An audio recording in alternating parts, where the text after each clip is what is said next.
दिन की शुरुआत करते हैं। उठते के साथ ही आज सबसे पहले मैं नहा के आई थी, क्योंकि आज सावन का तीसरा सोमवार है। तो हम जल्दी जल्दी तैयार हुए और पूजा करने गए। जैसा कि आपको मेरी शक्ल देख के लग रहा होगा कि मेरी तबीयत बिल्कुल भी सही नहीं है अभी इस वक्त। तबीयत के चलते मैं आज भूखी नहीं रह सकती पूरे दिन, इसलिए मैंने सुबह नाश्ता कर लिया था नाशपाती का। इसलिए सबसे पहले अपनी नाशपाती को छीलते हैं और कचरे को फेंकते हैं बाहर। और जैसे मैं बाहर कचरा फेंकने गई तो मुझे एक बच्चा मिला जिसको मैंने 10 रुपए दिए, और 10 रुपए पाके ये बिल्कुल खुश हो गया था, जैसे मैं बचपन में 1 रुपए पाके होती थी। खैर, हम तो हमारी नाशपाती खाते हैं, जो कि मुझे टेस्ट में पसंद नहीं आई थी आज, पर कोई बात नहीं, इतना तो चलता है। फिर मैं सो गई थी घोड़े बेच के, और जैसे ही मैं 4 बजे उठी, उठते के साथ ही मुझे भूख लगने लग गई, इसलिए मैंने सबसे पहले जाके किचन में खाना बनाया। और मेरे शरीर में आज बिल्कुल भी ताकत नहीं बची थी उठते के साथ ही, तो मेरा मन कर रहा था कि सिर्फ नॉर्मल पराठे और अचार खा लिया जाए आज। तो पराठे बनाने की प्रोसेस शुरू करते हैं, और सबसे पहले लगाते हैं आटा। उसके बाद में छोटे छोटे लोई बनाते हैं, और लोई बना के उनको बेलते हैं प्यार से, जो कि ऑफ कोर्स मैं नहीं बेलती हूँ, क्योंकि मुझे पता है मेरे को इतना प्यार तो किसी पे आता ही नहीं है यार। खैर, मेरी बकवास यहाँ पर खत्म हो गई और मैं फटाफट खाना बनाने लग गई थी, क्योंकि मुझे बहुत तेज भूख लगने लग गई थी इस वक्त तक। और जल्दी जल्दी अपना पराठा सेक के मैं चले गई थी खाने। आज के शाम का खाना मैंने इसलिए बनाया क्योंकि मम्मी है नहीं और मेरे को भूख लग रही थी बहुत तेज, तो मैंने तो अपना खाना 5 बजे ही बना लिया था, और बाकी लोगों का खाना मैं आराम से धीरे धीरे टुकड़ों में बनाने वाली थी, क्योंकि मेरे अंदर आज बिल्कुल भी एनर्जी नहीं थी। तो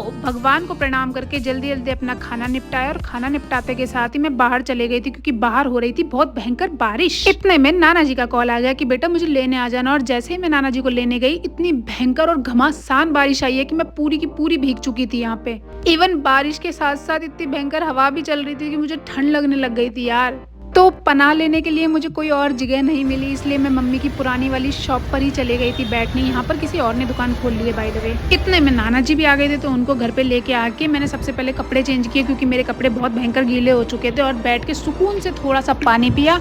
और आज मैं बहुत भयंकर थक चुकी हूँ यार। तो आज के लिए टाटा।